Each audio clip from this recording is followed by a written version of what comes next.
Welcome to an episode of Reflections with the Course in Miracles. Thank you for being here. Thank you for taking a moment to look within your own mind and, in that sense, invite the Holy Spirit to open up for you a new seeing, a new thinking, a new hearing, and therefore a completely new perception. And from that new perception, of course, a new experience, an experience that does reflect in your own mind, your own awakened mind, your contact with God, your direct communication with Him. And of course, if we are looking into that given guidance from out of time that we call A Course in Miracles, and we hear about the vision of Christ, or where we find ourselves, and I'm using here the terms as they were dictated and as Helen Schuckman scribed it at the beginning of the textbook, the spiritual eye, that was then completely edited out in those versions that we mostly know and use. But we will see that, and I will show you by sharing with you these words, that there isn't anything else behind than this true seeing, this seeing with the vision of Christ. There isn't really any preoccupation or fear of that this could be reduced to seeing with the physical eyes, with the body's eyes. Actually, he does use it within 2 paragraphs and puts it in perspective. Here's the spiritual eye and what you see with the physical eye, to make clear that seeing with the spiritual eye has nothing to do as seeing with the physical eye. And how we come to that experience by using that side of the spiritual inner eye, that how Holy Spirit sees and we see in that alignment with Him, and how this is already at the very beginning applied in the early lessons, as where we find ourselves. In that lesson 27, 28 today, and then 29 tomorrow, we come from this decision, this willingness to let go, to no longer use this interpretation of what the body's eyes have given us, and make up our mind. Yes, above all else, I want to see.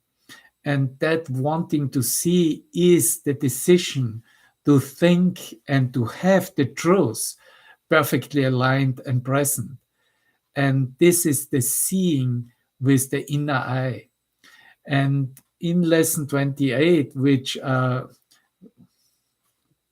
when you're hearing the podcast live or right on the same day, is above all else, I want to see things differently, all things differently.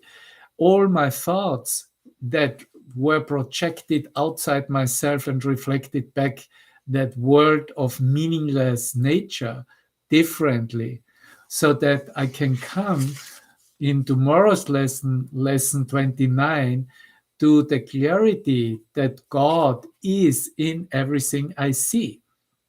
And that is already a statement that a change is occurring and the mind is starting to use that true sight, because otherwise there would be no way to see God in everything.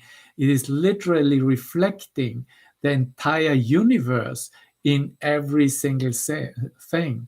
And that's why Jesus teaches in this lesson, above all else, I want to see things differently, and God is in everything I see. That we are talking here about an alignment that clarifies purpose, because that what we thought, what our purpose of being here is, isn't our purpose. Our purpose was dedicated to getting sick, getting old, and dying, staying in the separation. That was the purpose that we have given to the world, and that the world reflected back to us. Now, in a new purpose, where the universe is literally reflecting back this new side, this decision of thinking and seeing differently, is of course a completely unifying thought, and demonstrates and shows us that everything is already unified in heaven, in God's mind.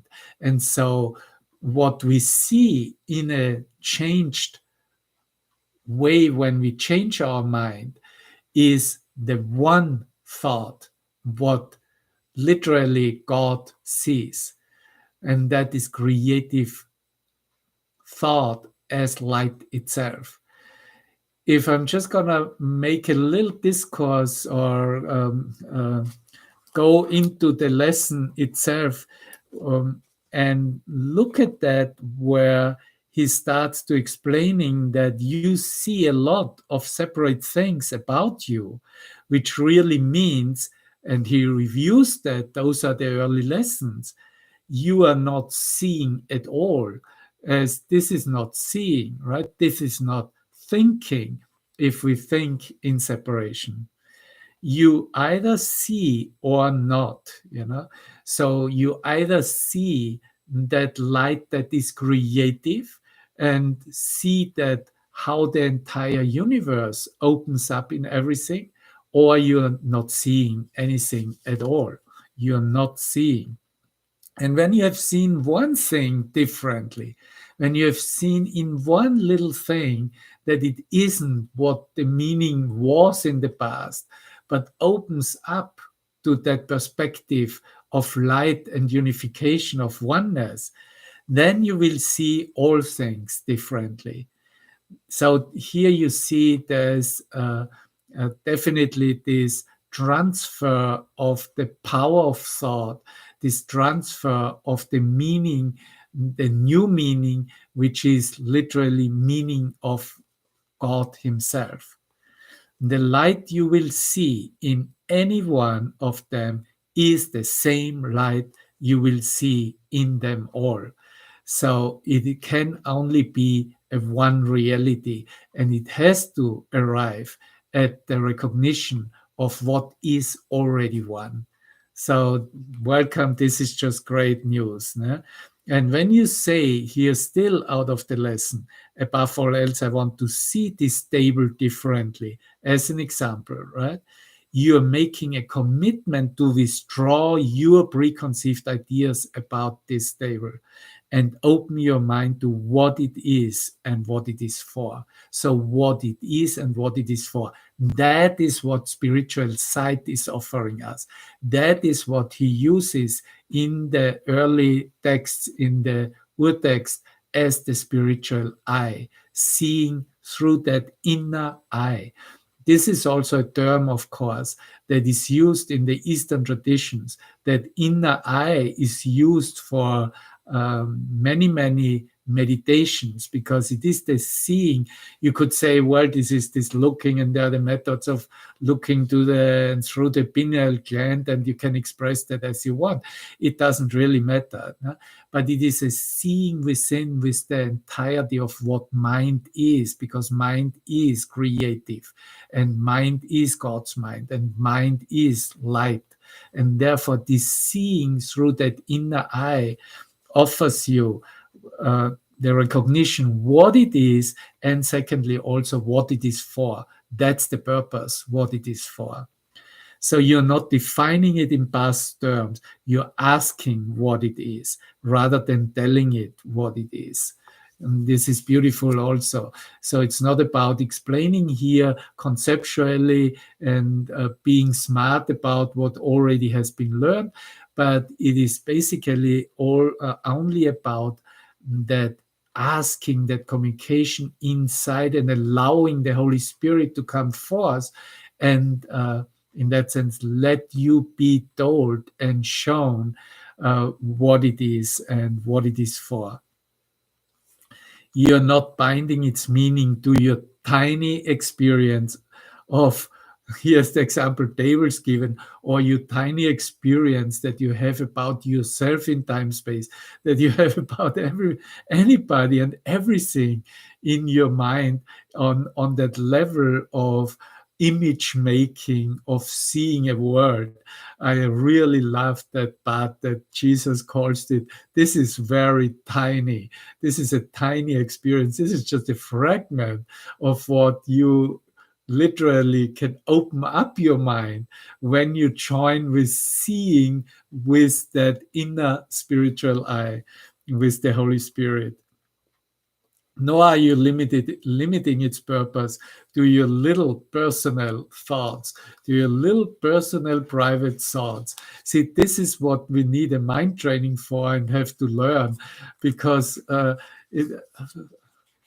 eventually, I think everybody discovers how meaningless this repetition of past meanings is, and keeping it always in that same frame of reference and telling oneself, no, this is so because I say so, or my grandparents were already teaching my parents that it is so, or my presidents and my politicians are telling me that it is so.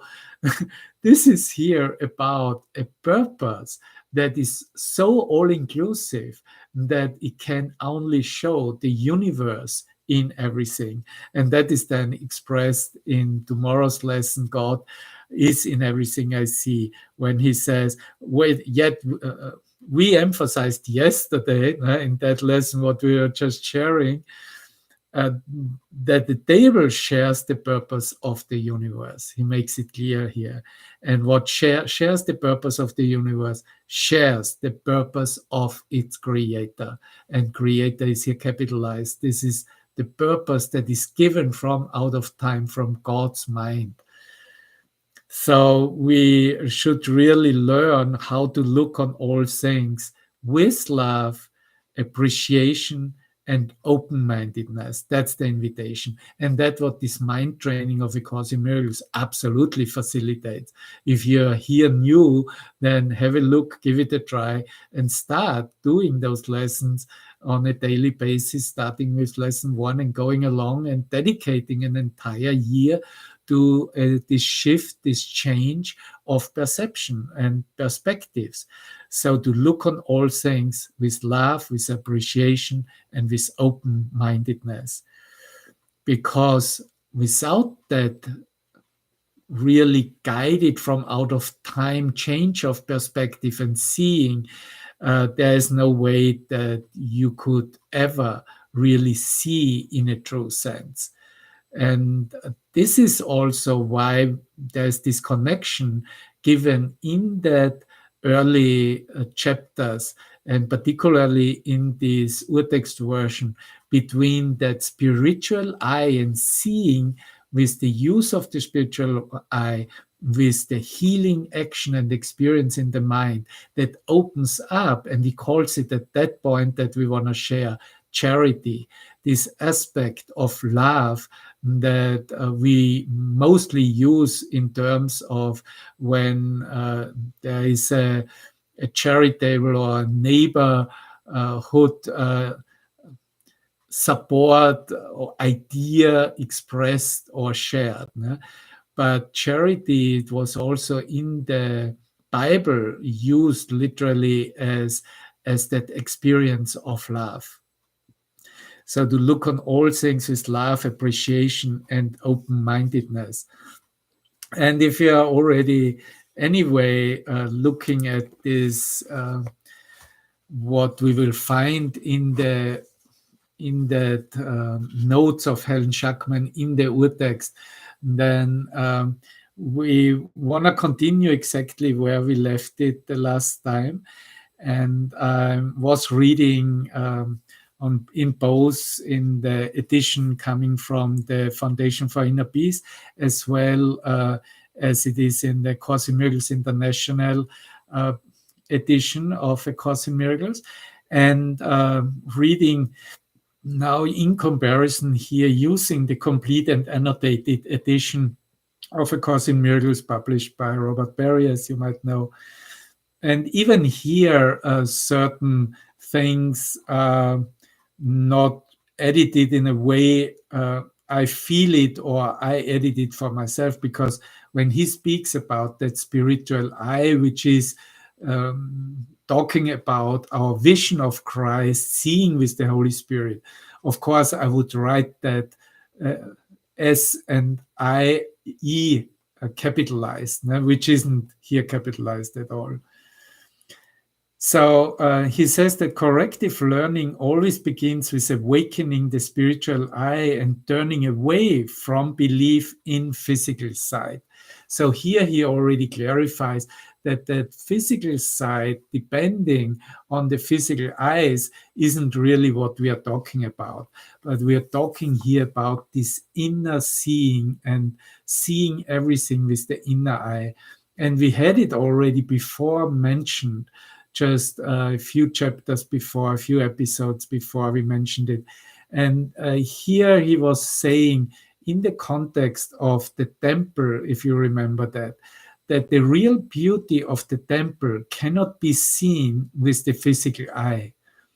The physical eye cannot see the real beauty and meaning of the temple capitalized, of this inner sanctum, you could say.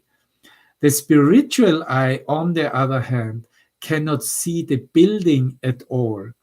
It perceives the altar within with perfect clarity. So that seeing is always looking at the altar within, and it doesn't see these projected form associations seemingly outside ourselves, like the building of the temple.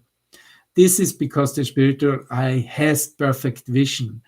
That's just from where we are coming from, and giving it and this emphasis and understanding that we are what we are given here and offered here. And in my opinion, but that's it's just a personal opinion also, I don't think that there was any editing necessary to edit spiritual eye out. And it comes here in this paragraph in so many facets that in the editing there was a lot of effort made, and had to be found several different wordings so that the sentence then makes any sense. So, for example, here that is in the chapter 2, section 5, 7th paragraph. Corrective learning always begins with the awakening of spirit. It was then used instead of the spiritual eye. And turning away from belief in physical sight, the reason this entails fear is because you are afraid of what your spiritual eye will see. So this is the human condition, and it will first respond with fear. And at that point, then it was spiritual sight used the term and edited into that. But simply what your spiritual eye, or what you see through your spiritual eye, which was why you closed it in the first place. Interesting. See, he talks here about the closing of that eye. With that closing of that spiritual eye was, of course, also the shutting down of seeing things in that true unifying purpose, and therefore seeing it not as what it truly is, and as God sees, or God can be discovered in everything that you see.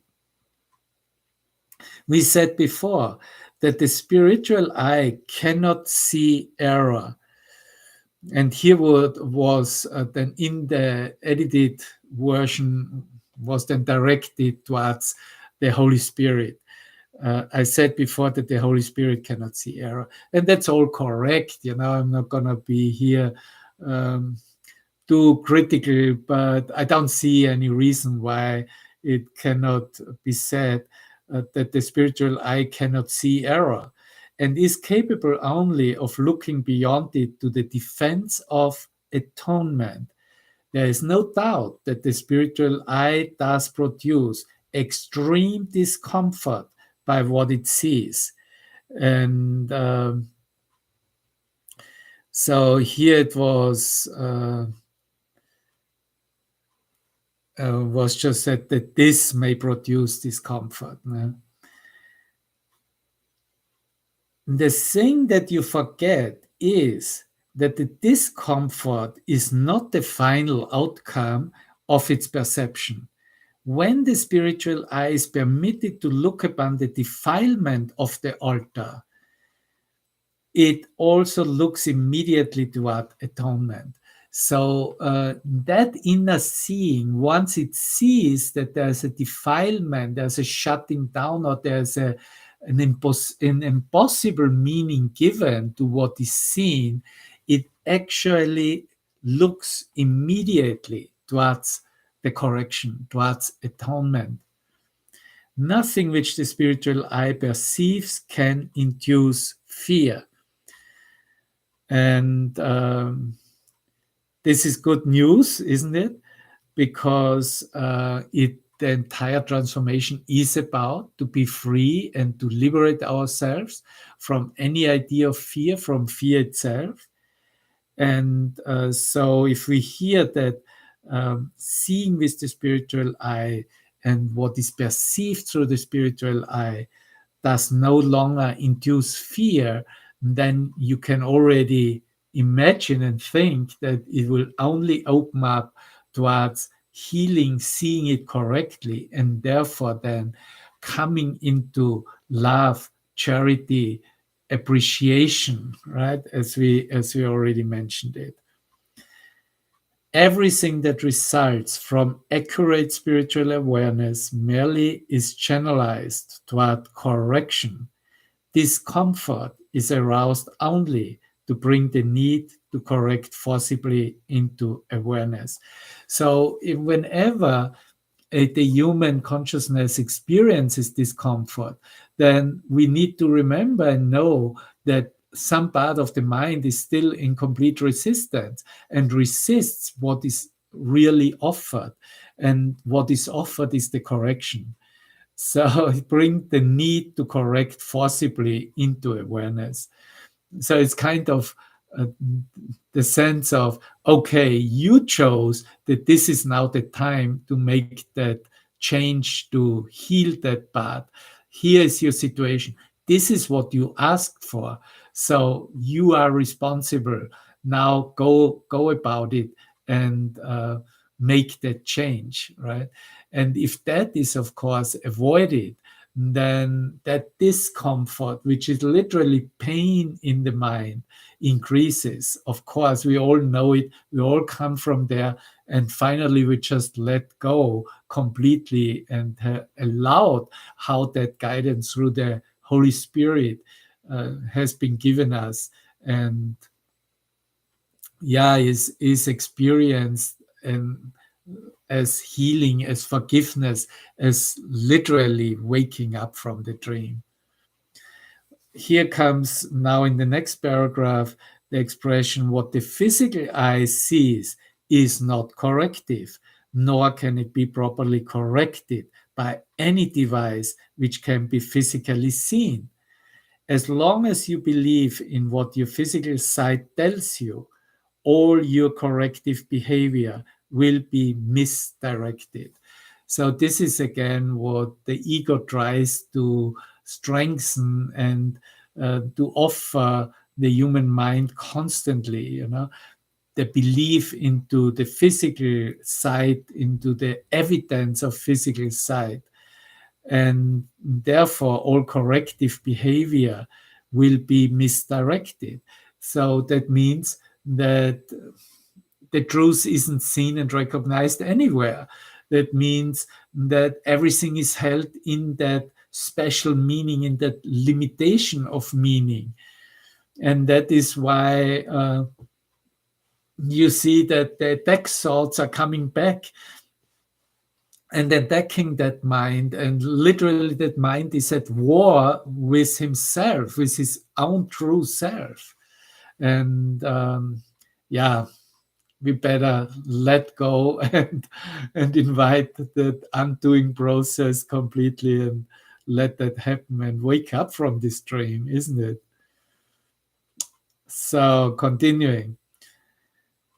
The reason why the real vision is obscured is because you cannot endure to see your own defiled altar. Wow. You cannot endure to see your own defiled altar. But since the altar has been defiled, this fact becomes doubly dangerous unless it is perceived. So we are talking about, okay, you have to see what's going on. You have to see as it is. You have to first look at how the ego operates on that level and what the ego thoughts are behind and how it tries to manifest the fear again on in all parts of the mind. And that is what you see then in the world, and you see, oh my God, what's going on here? It is like the evidence of the projection of fear everywhere. The perception is totally non-threatening because of the atonement. The fear of healing arises in the end from an unwillingness to accept the unequivocal fact that healing is necessary. See, that's the cause in miracles. A change of mind is necessary. Hey, I'm showing you how you're seeing right now. Let's change how we see that right now. Above all else, I want to see this stable anything in the mind differently. And so that we come to the unequivocal fact that healing is necessary. The fear arises because of the necessary willingness to look at what you have done to yourself. See, it is the necessary willingness that we demonstrate no longer to be afraid of our own thoughts, no longer to be afraid what we made up, a world of images of our own making. And that is advancement. That is progress. That is where we can tell that we are on the way of a complete new perception of this seeing with the spiritual eye and applying it in our relationships, in everything that matters to us, so that we can experience healing with all aspects of what we see within ourselves. Next paragraph. Healing was an ability which was lent to human beings after the separation, before which it was completely unnecessary. We had that before, isn't it? Like before the separation, there was no healing needed because there was no need for healing what was unified in any way or experienced that way. Like all aspects of the space-time belief, healing ability is temporary. However, as long as time persists, healing remains among the stronger human protections.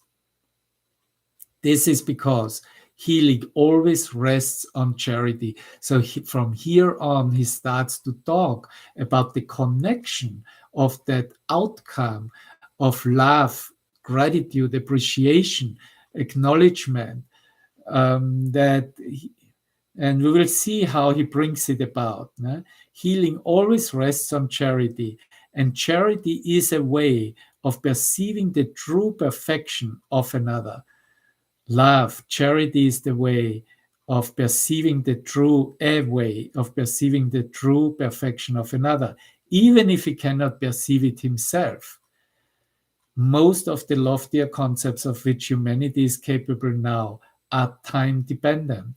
Charity is really a weaker reflection of a much more powerful love encompassment, which is far beyond any form of charity that humanity can conceive of as yet. Charity is essential to right-mindedness in the limited sense in which right-mindedness can now be attained. Charity is a way of looking at another, and here it gives a beautiful description of it and definition. Looking at another as if he had already gone far beyond his actual accomplishment in time.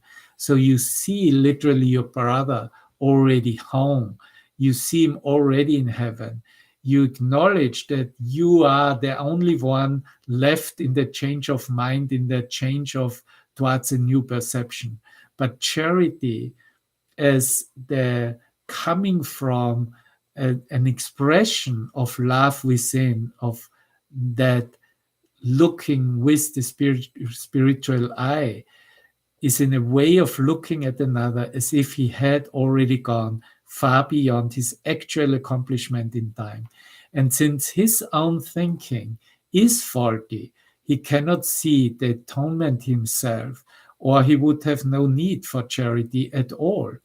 The charity which is accorded him is both an acknowledgement that he is weak and a recognition that he could be stronger. So here's a perspective given. We keep on going until all aspects of the mind are changed. And what we see now is literally from that weakness, and we are moving towards the strengths that literally God is, in which we see it truly, right?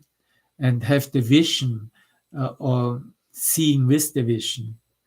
The way in which both of these beliefs are stated clearly implies their dependence on time, making it quite apparent that charity lies within the framework of human limitations, though toward the higher levels. We said before that only revelation transcends time. The miracle as an expression of true human charity, the miracle as an expression of true human charity can only shorten it at best. It must be understood, however, that whenever you offer a miracle to another, you are shortening the suffering of both. Whenever, brother, we offer a miracle to another, we are shortening the suffering of for ourselves and for the other. And this introduces a correction into the record, which corrects retroactively as well as progressively. So those were the words as they were given in the original text, and we find it also in the edited version, sometimes just a little bit changed, but pretty much the same. In the edited version from here, it starts then with this subsection of the special principles of miracle workers. And in the complete annotated version, it continues then with the next section with the title The Correction of Fear, which is literally then the next section in the edited version, Fear and Conflict, section 6, right? So those special principles of miracles workers, we were already going through them before, because those were those eight special principles, starting with the miracle abolishes the need for lower order concerns. Secondly, a clear distinction between what is created and what is made is essential. All forms of healing rest on this fundamental correction in level perception. Third, never confuse right and wrong-mindedness. Fourth, the miracle is always a denial of this error and an affirmation of the truth. I just make here a summary of what we already shared and taught. And he talks here about being without substantial content. It lends itself to projection. And fifth, talks about that level adjustment power of the miracle that induces the right perception for healing. Sixth, miracle-minded forgiveness is only correction, has no element of judgment at all in it. Seven, then The injunction "be of one mind" is the statement for revelation readiness, and gives also the perspective about to remember to what is happening in that undoing of past and future, or bringing the past into the present moment for healing. That time is under his direction, under my direction, Jesus says, but timelessness belongs to God. In time we exist for and with each other. In timelessness we coexist with God. And then the eighth principle: you can do much on behalf of your own healing and that of others if in a situation calling for help you think of it this following way: I'm here only to be truly helpful. I'm here to represent him who sent me. I do not have to worry about what to say or what to do, because he who sent me will direct me. I'm content to be wherever he wishes, knowing he goes there with me. I will be healed as I let him teach me to heal. And this is something that, we take with us. It becomes really a guiding thoughts in our acceptance of the atonement for ourselves. And just the remembrance that we are here to be only and truly helpful is already a complete turning away from the perspective of what the ego has to offer or tried to offer constantly in separation. We are here to represent him, to represent the Holy Spirit, to represent Christ, to represent God himself who sent us. And we do not have to worry about what to say or what to do, because he who sent us will direct us. That is all given. It just needs that alignment in the communication, and everything is just then falling in place. We are content to be wherever he wishes, however he directs and guides us, wherever we are sent, literally, knowing he goes there with us. God goes with me wherever I go. That we will have that lesson very soon in the mind training. We will be healed as we let him teach us to heal. So as we accept to be healers also. And so I just want to finish here with an aphorism from the 3 Days to Awakening that was just given me before starting this class, and then just spend a few minutes to be just in that stillness, in that remembrance of that contact with him, of that re-established communication with him. What appears as heavenly surprise will, by looking closer, show its darkness. There is no paradise without hell that too proves this dream island. Both attitudes are only temporary, not eternal. To be with the one looking, listening, etc., consumes hell and the heavenly world too, and will thus remain eternally yours. Heaven and earth are one, as it is shown to us day and night, year in and year out by creation. As the fire of the sun, so the water of the rain clouds. Together they let life thrive. Only he who can let both equally penetrate into oneself with deep gratitude and humility will be able to sit above the top of the pyramid and to understand the birds singing. Many animals sound through the jungle, and their acts accompanying this are all varied. However, man is willing to hear the music of those orchestras, is one whole. Thank you.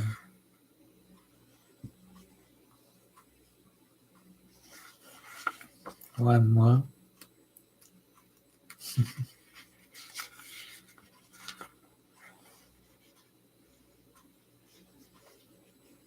Listen. Sitting quietly, a turtle takes its place in front of you. Watch. All in you is still, and this slow-moving reptile disappears into his own armor.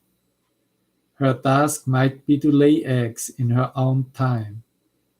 Your assignment is to see what is really here in you, your own infinite space.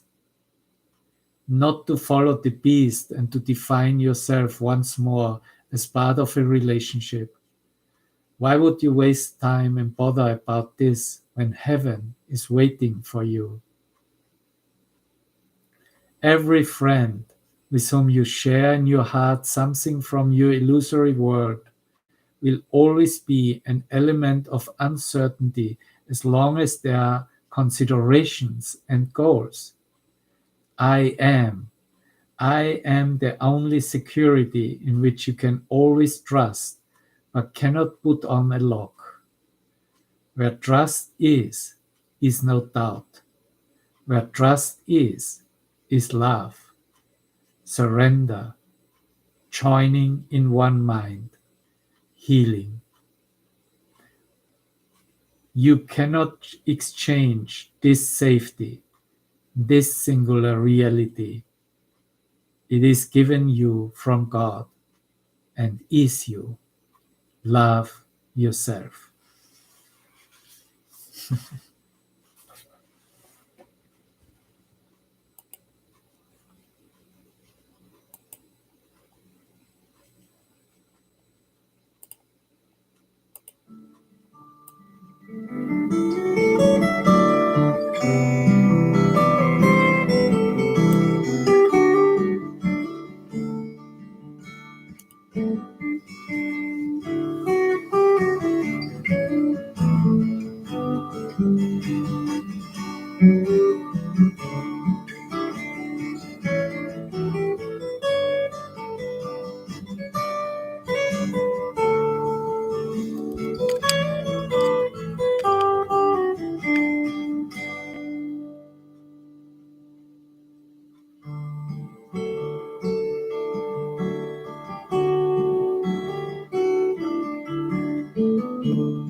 Thank you. Thank you so much. I love you dearly and you have a most wonderful day. Bye bye now.